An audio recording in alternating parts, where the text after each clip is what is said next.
Alright. Let's start digging into this weird tree. Notable events. 6 pieces. The Roottree Rift. Clark Rafferty LaRue, just his name. 5 Ps with a star. Roottreemania. Anonymom. Okay. So this is 5 Ps, which is not a name, but we do have a star again. I did kind of notice that for a moment last time and didn't really like click on it. So this is 5 Ps. Whether he's legitimate or not, that's 5 Ps in the tree. Today is August 3rd, 1999.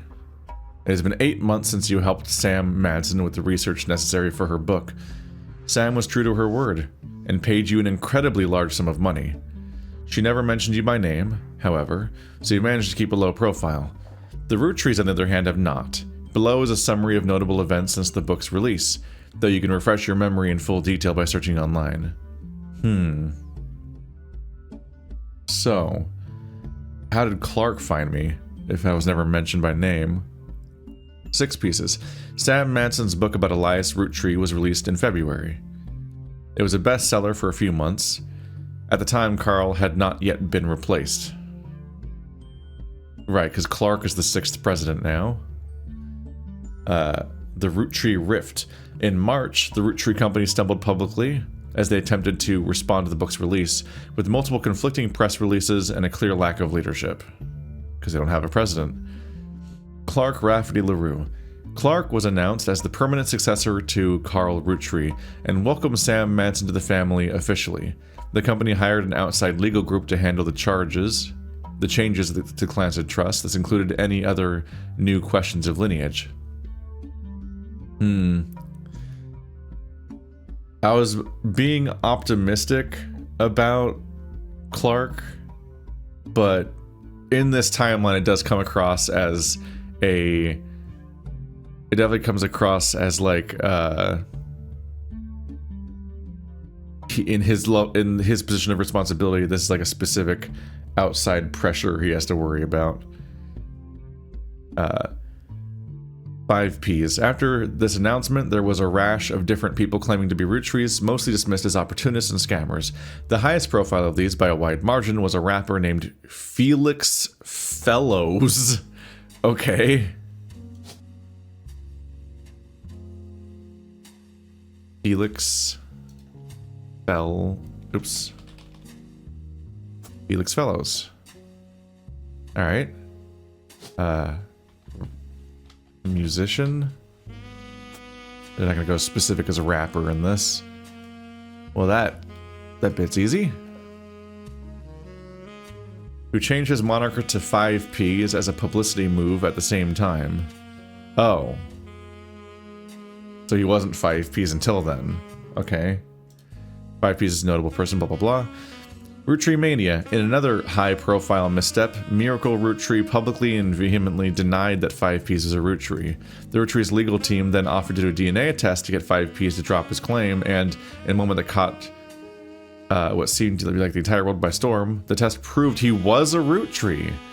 Suddenly, the world was obsessed with the Rootrees. Okay, didn't know that. Given the premise of everything, you would think that we would have immediately learned that he was in fact a Roottree. The fact that there's all the... I guess it was just assumed knowledge, but I don't even see why they would do that either. No. It definitely feels like all of the previous mentions of 5P should have mentioned that he was in fact a Roottree, and not just mentioned that he'd claimed to be. Anonymom and Jane Doe Roottree. In July, an anonymous woman, who the press began to refer to as Anonymom, appeared in interviews with her face and voice disguised. She claimed that an affair with the Roottree led to the birth of her daughter, aka Jane Doe Roottree. If true, this would make her daughter yet another secret Roottree, and therefore entitled to a share of the Clancy Trust. Nobody knew it at the time, but this would turn out to be the last chapter in the Roottreemania saga. As more and more of Anonymom's story came out, people began to notice how much it echoed 5P's in nearly every significant way. The court of public opinion began to turn, confirming the world's suspicions. The DNA test, orchestrated by lawyers and both sides, Lawyers on both sides proved that her daughter was not a Roottree. This final event caused public disappointment, smugness from doubters, and countless accusations of the entire ordeal being an elaborate hoax or attempt at fraud. Things got a bit ugly, and the fun of Roottreemania seemed to disappear overnight. Now, a month later, it feels like a distant memory. Boop. Plants of Trust, 6 Pieces Sam.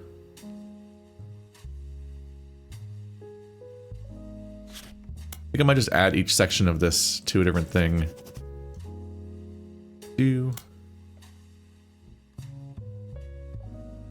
RT Rift.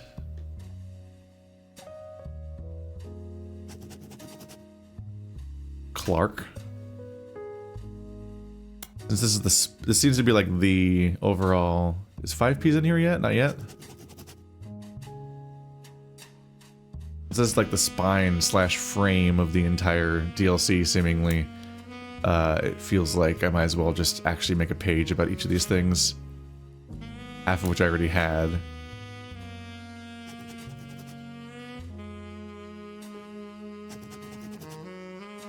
Oopsie.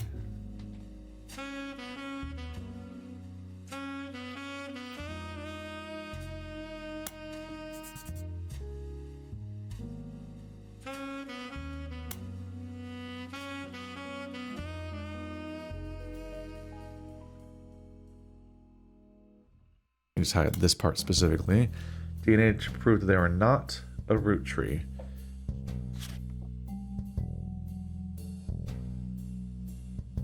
See if the books is specifically relevant. But yeah, we have the Clans of Trust, 6 Pieces Sam.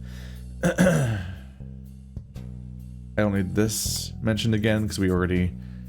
It's now in the Anonymom bit. So yeah, I was pretty sure it already highlighted something about the DNA test somewhere else. So we have the Clans of Trust, 6 Pieces Sam, the book, Roottreemania, the Roottree Rift, Clark, 5Ps, Anonymom. There's already a lot of tabs, but it might be where everything kind of conveniently filters into from here on out, so we'll see. But I want to look at this book because I've already got it open. Family Man. Oh, that gives us his face too. Is that the older version of him? That would be controversial, huh? The fact that they gave me his face is interesting. It might be a red herring, but it would be interesting to find out that one of the infidelities was actually Elias all the way at the beginning of this whole thing, which would mean that whoever, their child would be a 7-piece. Like, it'd even further fuck up the entire naming of the brand. It reminds me, like, it's just such a bad idea to never name anything after a number of people. Anything. Don't name your band, your superhero team, your podcast, anything. Never name something after the number of members. Such a stupid idea. Because, like, human beings and time passing just don't mix well. People have falling outs, or they lose interest in projects, or they move, or get a new job, or just various things about their life changes. Their parent dies, a billion different things can happen that lead to them just like dropping out of a project, or you might want to add somebody to a project or something.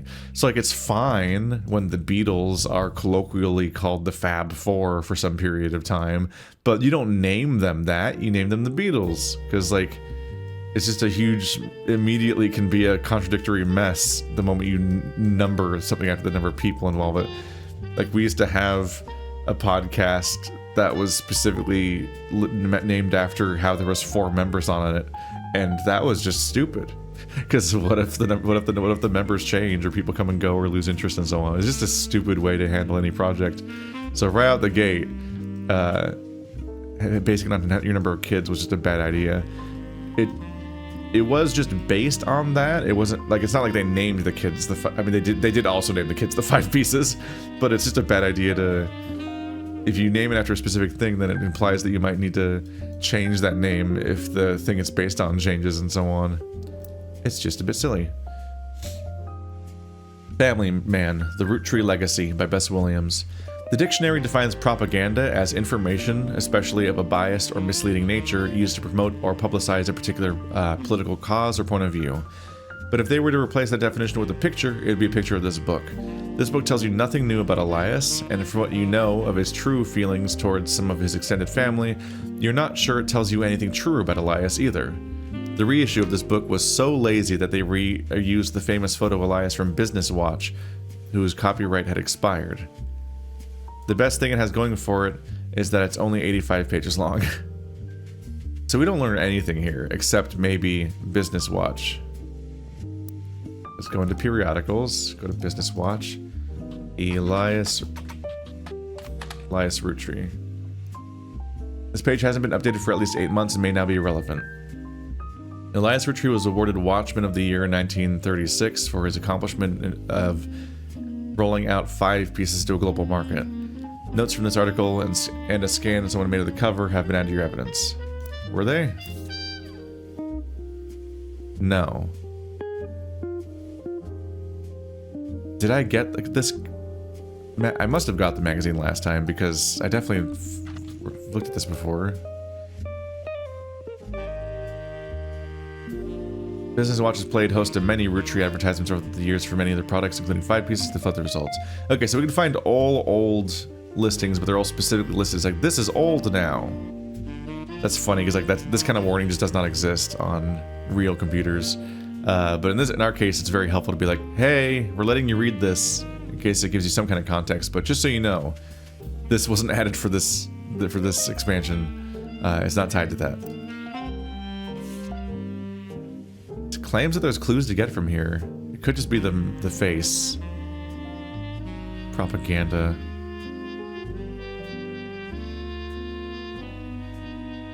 Yeah, this gives us like no facts to even poke at. Curious.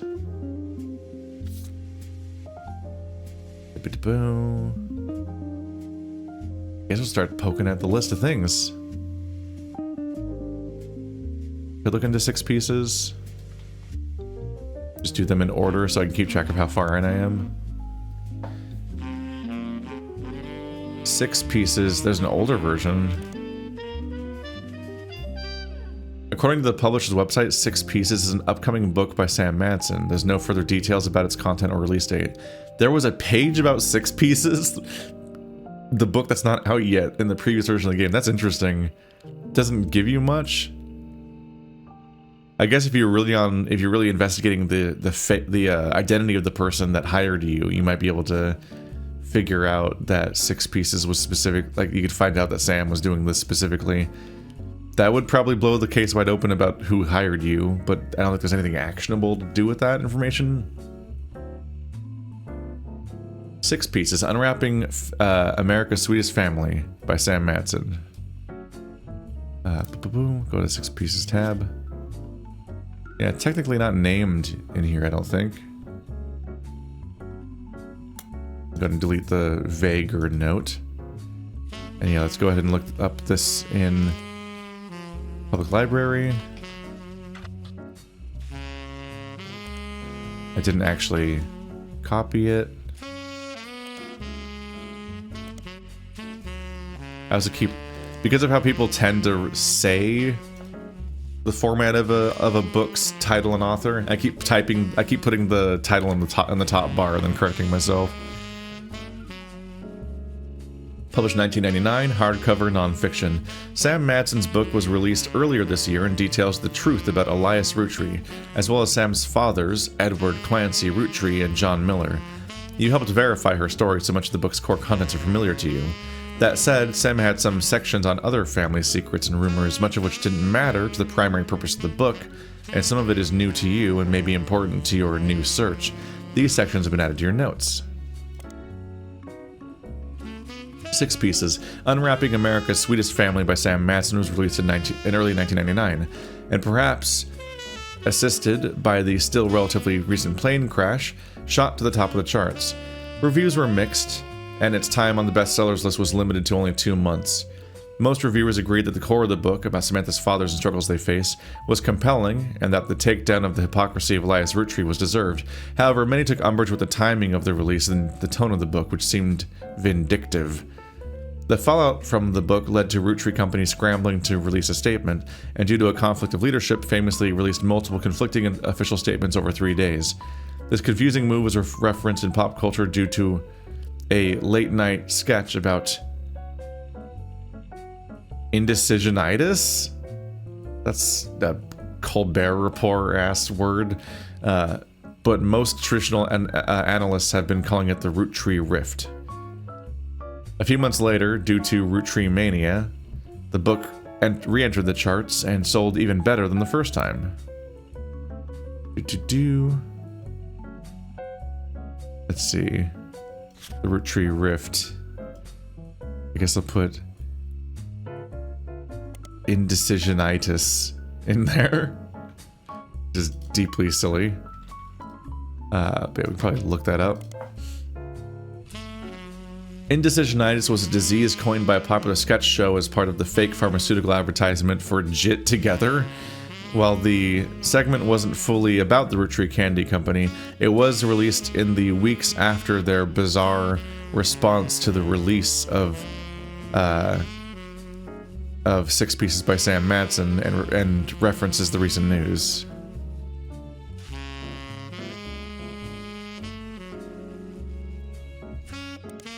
Might add that for now, because I could probably look into it. In the sketch, a woman ordered a number 5 at a drive-through speaker. Then, after pulling forward, she changed her mind at the window and asked to switch to a number 3. This caused a lengthy backup and annoyance among the restaurant's employees and other patrons. After she pulled away, as the employees began helping other customers, the same woman then barged into the restaurant and passed the current line, loudly complaining that she didn't receive her number 5. After this, the sketch transitioned from the restaurant scene into a pharmaceutical commercial. The doctor claims that the woman was suffering from indecisionitis, a disease that causes extreme confusion and irritability, and has recently been found to severely hinder the leaders of large corporations, but could also spread to humans. The doctor then recommends JIT Together, a fake pharmaceutical drug. Multiple testimonials use variations of the catchphrase When I couldn't make my tough decisions, I've got to get my JIT together. This is stupid. This is so stupid. The final testimonial includes a bald man in silhouette with the voice changer saying, "I'm not comfortable sharing who I am, but I am comfortable saying that before I took over my company's candy company, I really should have gotten my JIT together." Okay, so that's Clark. They're making fun of Clark, apparently, which is rude. Let's see. I don't think I'm going to need this highlight about JIT Together in particular, because I think I'm going to look it up and it's going to be the same page. Yep. It's just some cute notes about, they're just being cute about the pop culture response to what happened here, but I don't think this is much to go on. Especially since we already know that Clark is the next president, so it's not really something to gain from that. Hey, there he is. 6 Pieces. Unwrapping America's Sweetest Family. Sam Matson. Unwrapping, 'cause candy. That's fun. Sam's book has a few different passages about her own history with the company and the rumors and gossip she collected during that tenure. She ran the farm for a period starting around 1968, after the death of Elias Roottree, until her daughter Gwyneth took over in 1984. So there was a farmer and did take over. There we go. No pages. So this will be the whole thing. It's not going to be as significant as the diary from last time. It would be a bit of a retreading to make it as powerful as the diary was last time. That felt like the diary was half the game. Most of the relevant rumors coincide with the reign of Guy Hudson, who took over as president in 1978. Sam was very much not a fan of Guy, and according to 6 Pieces, it was an open secret within the family that Guy was very much not a fan of remaining faithful to his wife, Patricia. Many of their hires at the time were young single women, and Guy often spent a lavish amount of money on their private parties. Guy.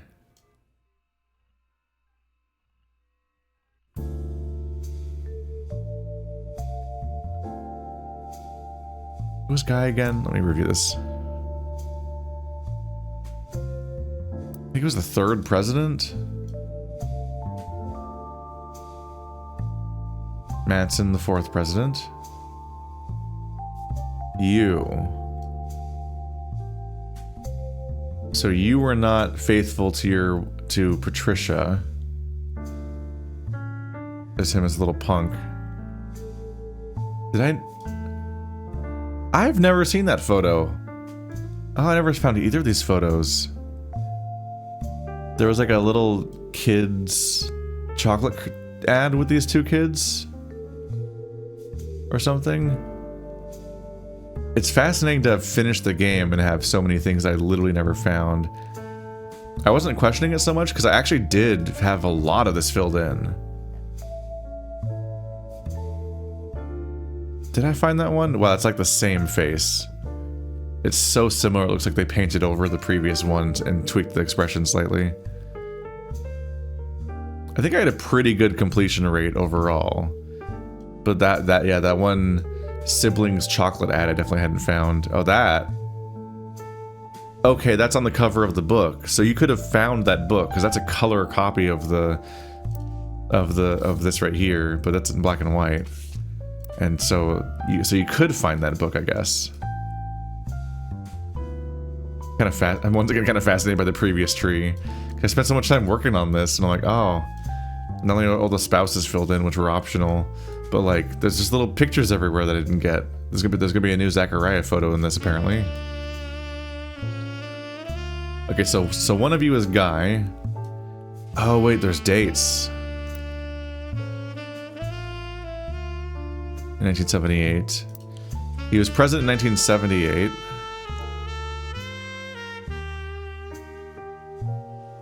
Doesn't necessarily match up with when he was full of infidelity, but this is 20 years earlier.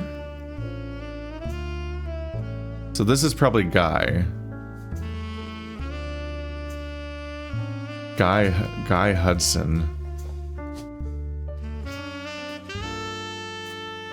There we go. 3rd president.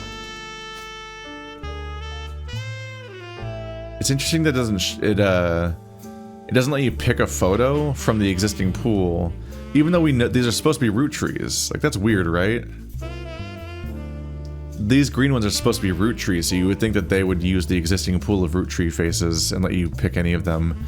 But you have to find a new one, apparently. Let's see. So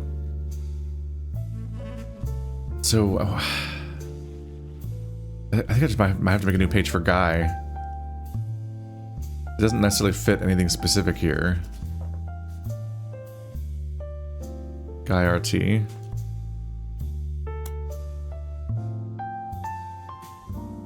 Not faithful to his wife Patricia. Many of their highs were young single woman, lots of money at parties. This was 20 years ago, and Sam warns that most of it is hearsay. Still, you find the following information that may be relevant. One of Sam's farm supervisors was named Elizabeth. Elizabeth had a daughter who Sam never met, but who worked as one of Guy's secretaries. According to Elizabeth, a caterer from a local restaurant called Antonellis met her daughter at one of Guy's parties, and they eloped quickly due to a pregnancy.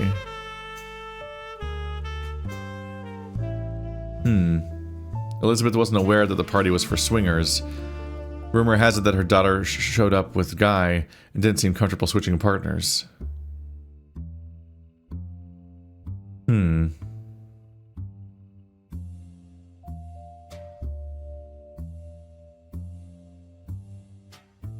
Now this is about a guy that it might just be worth. I don't know if it's all needs to be highlighted along the way versus just being like, here's a document I can keep going back to figure out Guy's stuff. Let's see. Specifically, they mention Elizabeth here, but Elizabeth doesn't seem relevant directly.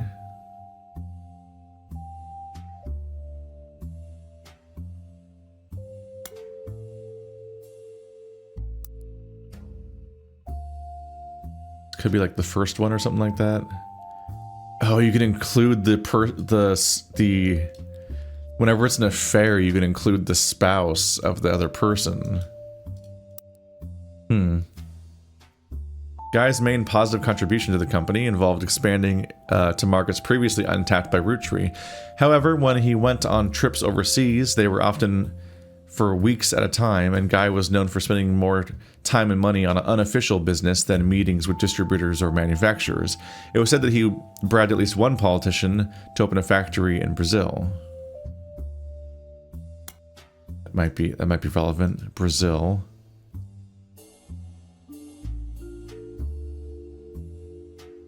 There's also a section where Sam speculates that Elias may have also cheated on Gwyneth.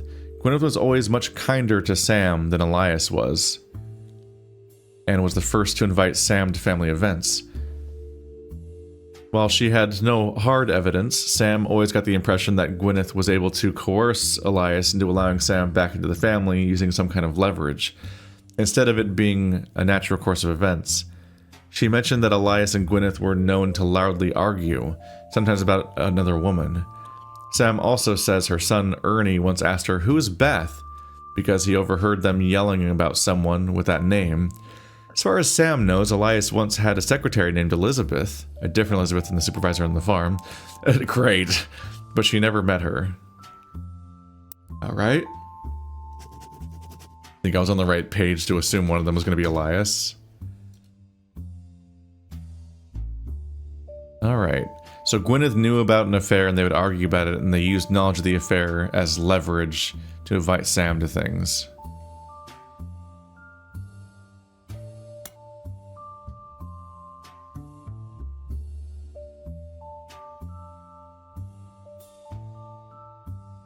Once had a secretary named Elizabeth. It's probably enough to just include that for now. Okay.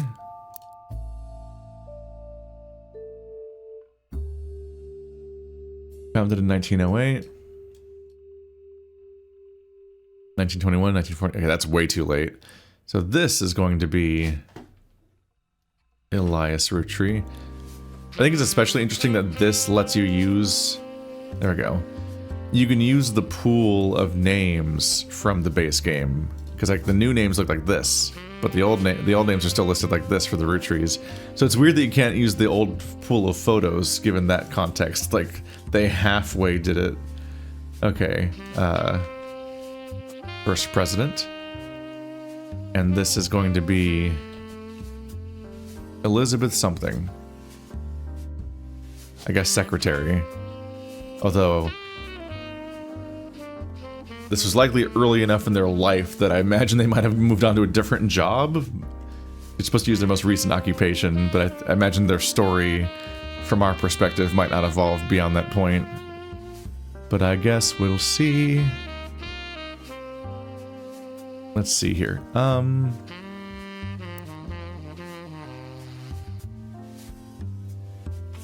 don't think Family Man's gonna help us with Elizabeth. Elias and Elizabeth just feel a little bit too close as names on some level, and that feels slightly weird to me. I don't know why that matters, but I'm just like, don't marry your name twin. They didn't marry, but so they had a kid, and then that kid had a kid, and then whatever's happening down here. What does this mean? Guardian, adoption, or otherwise? Split up. Okay, so Elizabeth's kid had a kid, and then their kid had a kid, but then their kid was adopted by the first kid and separated from Elizabeth's granddaughter or child? Granddaughter, because John Doe. But then that kid was married twice. It doesn't say divorced. It just says married, married. Is that how... I guess it's the form that was used up here. No? It says split up, then married. So split up implies a past marriage. This one just says married. Oh! So this spouse dies. Right? That's a remarriage after a death, which has never come up before, I think. Because the only person to ever remarry in this entire tree... Or there was two. Yeah. At the time, it had only ever been Clark, according to Lauren, but way over here, Carolyn did it too. And then recoupled with another woman.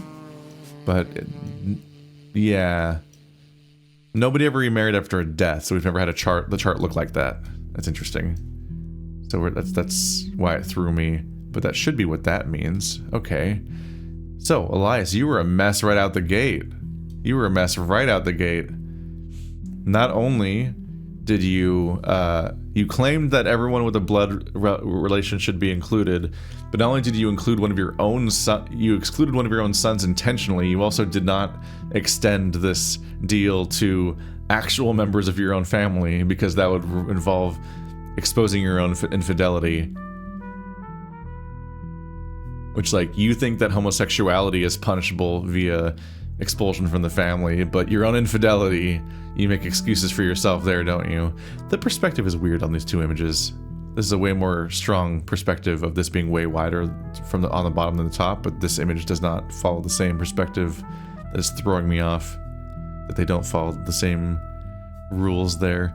Anyway, let's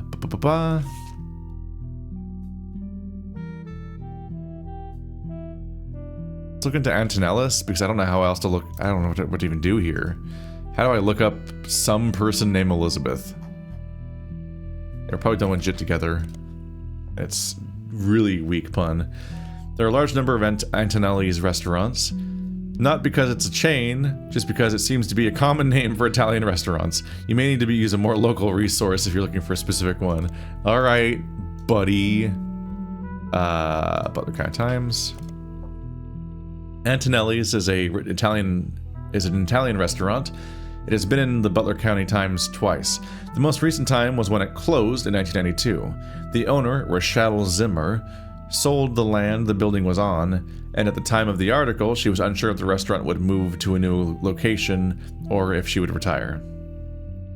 Many years before that, there was a puff piece from Valentine's Day 1978 that asked recently married residents of Butler County how they met.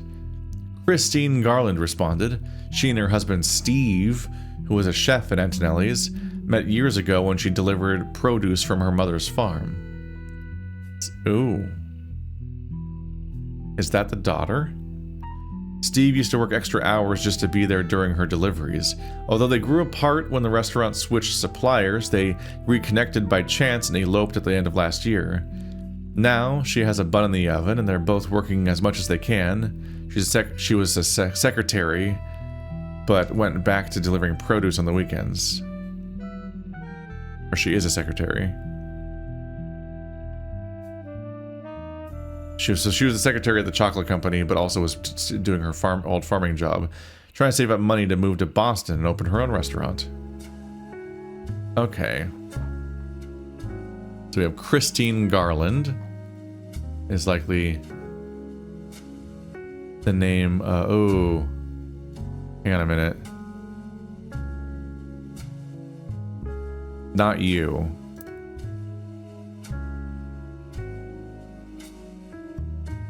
(1978) is when the conversation happened. This is one of Hudson Guy's people, right? God, how do I know what order they're in? That's gonna be its own nightmare. Yeah, so let's not mix it up, because I was just talking about Roottree Elias, but no, takes us back to the other expected infidelity.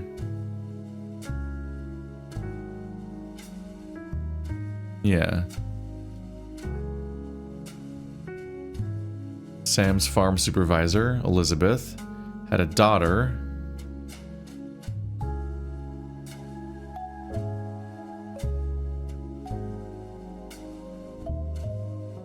Wait.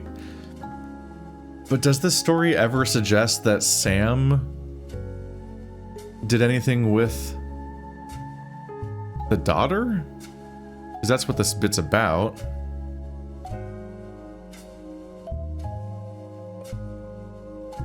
Right, sorry, also not Sam, Guy. Sam is the writer. Guy is the person that was eloping with people, but let's see. One of Sam's farm supervisors was named Elizabeth. Elizabeth had a daughter who Sam never met, but who worked as one of Guy's secretaries. According to Elizabeth, a caterer from a local restaurant called Antonellis met her daughter at one of Guy's parties, and they eloped quickly due to a pregnancy.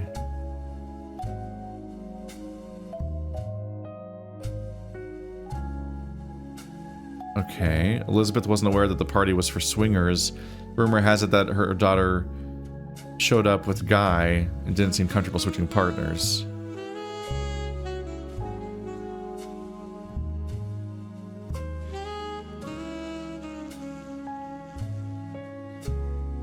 Am I supposed to be leaping to the assumption that Elizabeth's daughter is Guy's daughter and not a daughter she already had? Because I feel like that level of clarification is not here yet. But I don't think there's anything about this that says that Guy... Well, the daughter showed up with Guy. But the daughter is pregnant now. Not now, but at the time of the article. And it seems like the caterer is the father. If the caterer is the father, then it wouldn't be related to this, and it would be a fake lead. Which is why I'm inclined to think that I'm supposed to think that Elizabeth slept with Guy and then birthed the daughter, and then the daughter went off with the caterer and then has their own kid. No, because none of these trees are that long. Every single one of these is sleeps with one person, that person has a kid. Sleeps with the person that has a kid.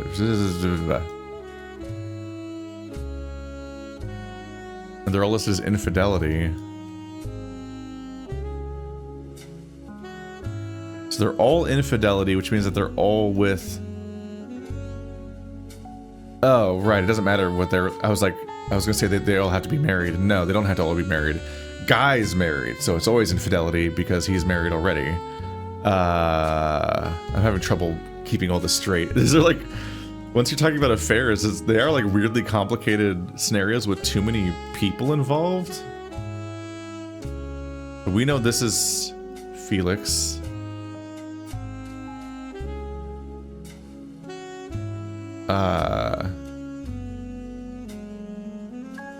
I'd be surprised if the rapper is Italian.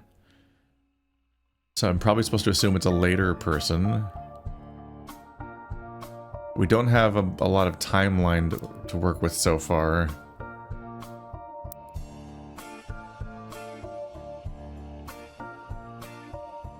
Huh. I might just have to make Antonellis a page and come back to it later, because I'm genuinely just struggling to parse what the fuck I'm looking at here. Sorry. But I'm just like, what am I looking at? I don't understand. Because if I interpret that Guy slept with Elizabeth and had Christine Garland, then it doesn't match the shape of the tree. The trees are not shaped like that. Because there's not enough layers to each one to then reach the child that Christine eventually had. But if I assumed that he was sleeping with Christine, then like Elizabeth gets mentioned so much in a way that's confusing. But also like, am I supposed to assume that he got her pregnant while she's working as his secretary, and that this poor Italian restaurant caterer isn't actually the father? Maybe that could be what's going on there. But it's just like, it's too messy to cleanly unpack right now, and I'm just not getting it down right now. Damn.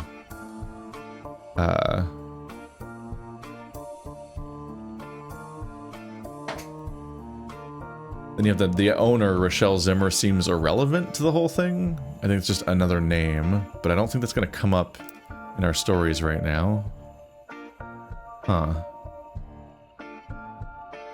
I'm just going to jam this in here for now. Whew. Alright. Had to take a quick break for a moment there. Yeah, I think it's good to document this stuff for now and just sort of like let it sit.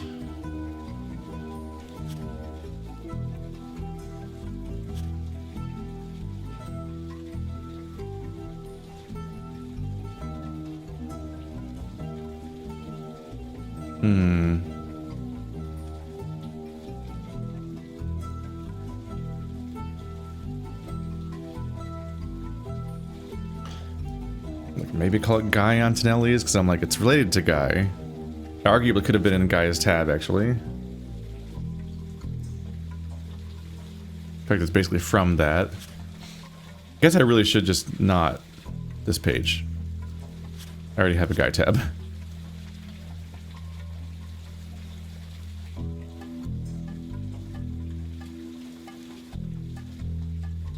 Just put it right here in the... That's something to look into for Guy. Guy's going to be a lot to unpack because there's just a lot of complicated layers to all that. Damn. Okay, but I want to poke at something else. Just in case it's a loose end, let's look up Rochelle Zimmer. Nope. She's local.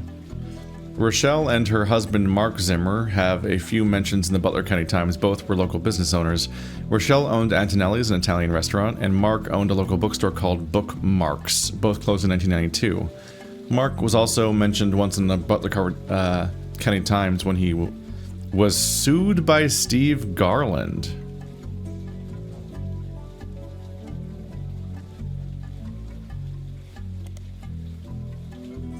That's interesting. Christine Garland and Steve Garland. I don't know how this relates to children necessarily, but it's interesting to realize that Christine Garland's husband sued Mark. I assume Steve Garland is Christine's spouse. Part of what's throwing me here is that it's just not super clear. I think I just have to assume that Guy slept with Christine Garland and that Mark is her husband and then they had a child and it's not Mark's child.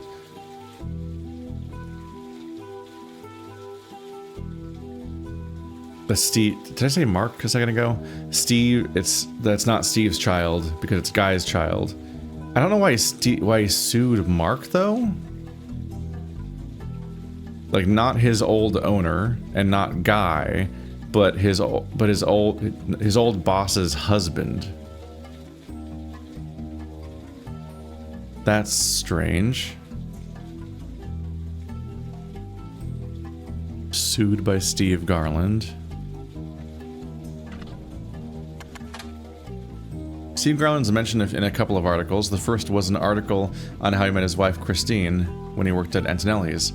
The second is from months later, in September of 1978, a listing for his weekend cooking classes, Gourmet for the Groovy. The blurb mentions that he is giving lessons from his home kitchen for the last month so that he can keep an eye on his son. The third was from 1991 and is titled Local Author Sued by Former Butler County Resident. Author. Sued by Steve Garland. So Mark becomes an author and then gets sued by Steve, his wife's ex-employee. It seems that a local author by the name of Mark Zimmer was sued by Garland after Garland saw Zimmer promoting his book Kitchen Tales on television. His recipe book was partially plagiarized from the recipes that Steve Garland would give his students during his cooking lessons before he moved. Okay, that makes sense. That doesn't sound relevant to what we're doing, but it might uncover something. The article mentions that although recipes are hard to copyright, Garland accompanied each recipe with a short fiction about how he learned it. These usually doubled as a way to remember certain ingredients. Garland's bean salad, for example, involved making a trade with a gnome for some magic beans. Apparently these stories were found word for word in Zimmer's cookbook, in addition to additional stories that followed the same format. Oh. They had little stories from remembering them, but the stories weren't like real life stories. They weren't anecdotes. They were like little fantasy stories to like try to remember how it worked or something. Huh.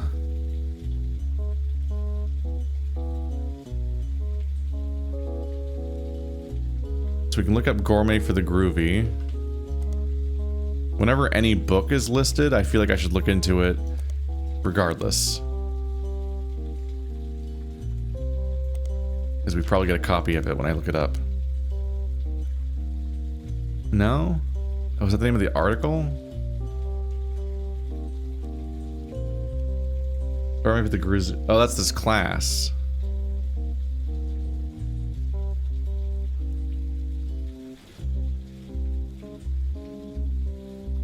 Blurb.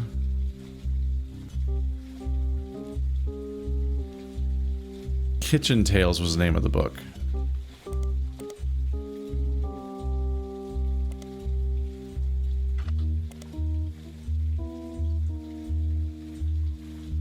Steve Garland Kitchen. Am I misreading something?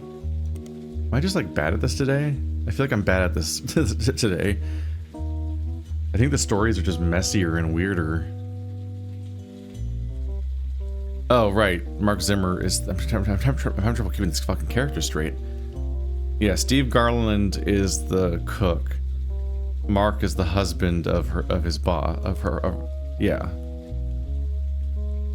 Whoops. Full title, Mark Zimmer's Kitchen Tales, published 1982, out of print, no copies available, re-released as Garnishing the Truth. The entire description of the book, according to the library system, is a recipe book that contains stories.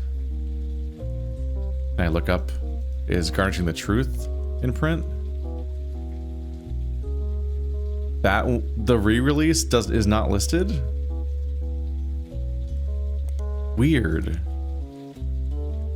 I literally copy-pasted it, so I know I didn't get it wrong, and the author shouldn't be changing.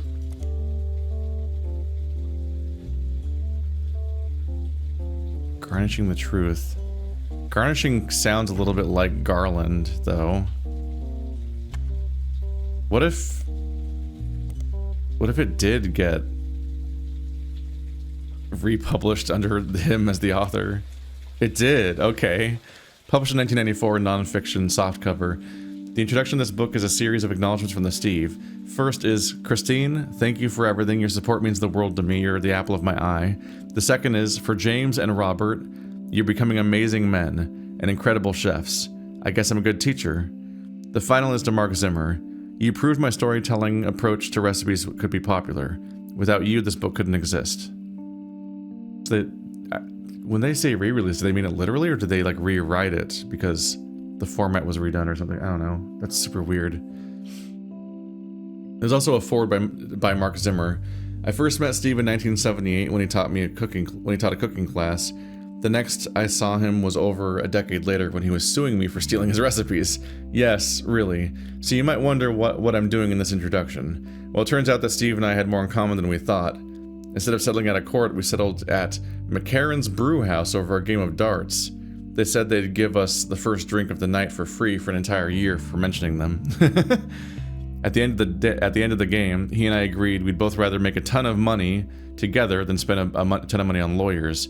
It's pretty rare to meet your best friend so late in life. Wow. But when I decided to retire, I moved to Boston just so we could hang out. So, if you're browsing this book in a bookstore, please buy our book. We need more money for when the free beer runs out, and the bookstore could probably use the sale. Okay. Sure. What a funny, weird little story. Okay.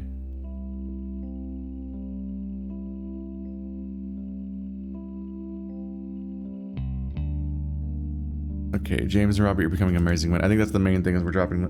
I think I can safely assume that this is in the tree, just based on the conceits of the game. I'm just not really pleased with how I feel like I have to make logical leaps a little bit about whether or not they're even here. But I guess maybe that's the vibe this time. Maybe the vibe this time is that I have to make some leaps, kind of, because it's then the other people's job to investigate whether or not I'm right or not.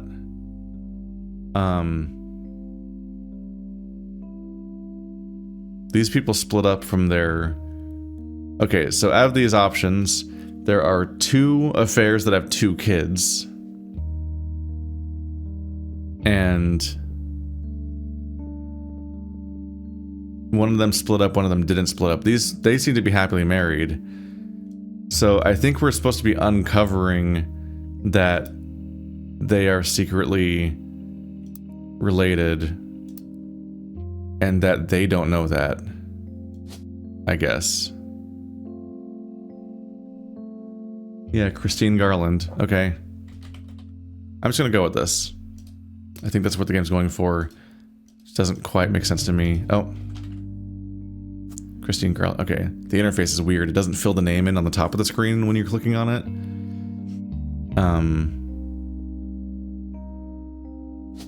Your name is...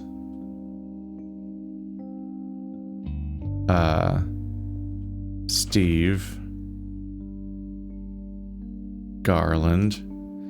Which I guess means your name is not Christine Garland.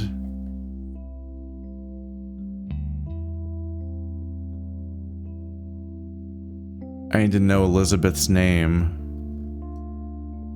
Did I put Elizabeth also over here? Am I crazy? Wasn't that a different Elizabeth though? God, I'm so fucking scatterbrained in this one. It's way more disorienting than the previous one for me. Huh. Looks like we have to get 4 again to lock it in. Okay, Christine Garland. Unknown occupation? Do we know her current occupation? A secretary, and we left off with her being a secretary named Christine Garland. Not Christine Garland. So we need to look into Elizabeth to find out.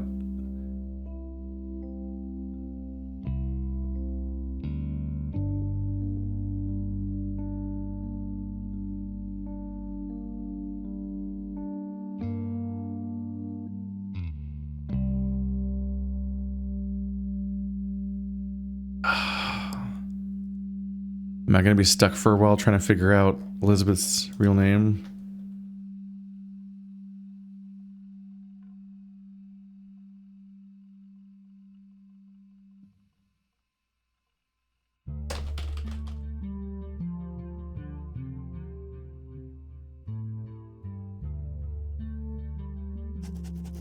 So what is Christine's maiden name? Elizabeth's last name. Elizabeth did not marry Guy, because Guy didn't get a divorce.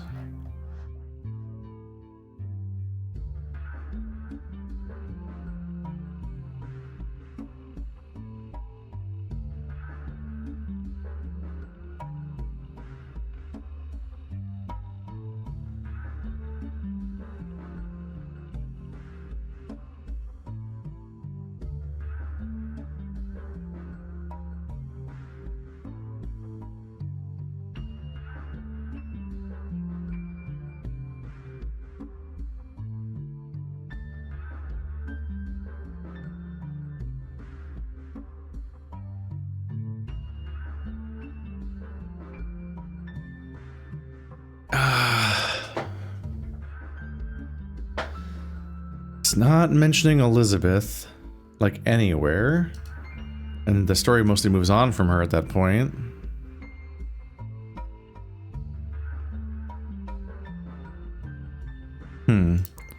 We can put in James and Robert. James Garland. Oh, god damn it. This interface is weirdly hard to use. James Garland. Yes. It was James and Robert, right? Yes. Yeah. Robert Garland. This seems to be where they are and where they go. I think we're supposed to assume that both of them are chefs, apparently.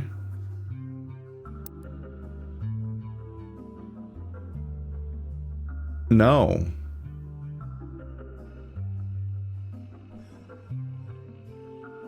No, yes. Amazing men and incredible chefs. Okay. Let's go ahead and highlight that back up. There we go. Make sure I have the context there. That should be both their names and jobs. They might be backwards based on the age rule, because I don't think we're given a hint about their ages so far. That's at least something. Man, I'm going slow this time. I imagine it's harder though. It's made for people to beat the game. But wow. Okay, I guess we'll see how I do next time.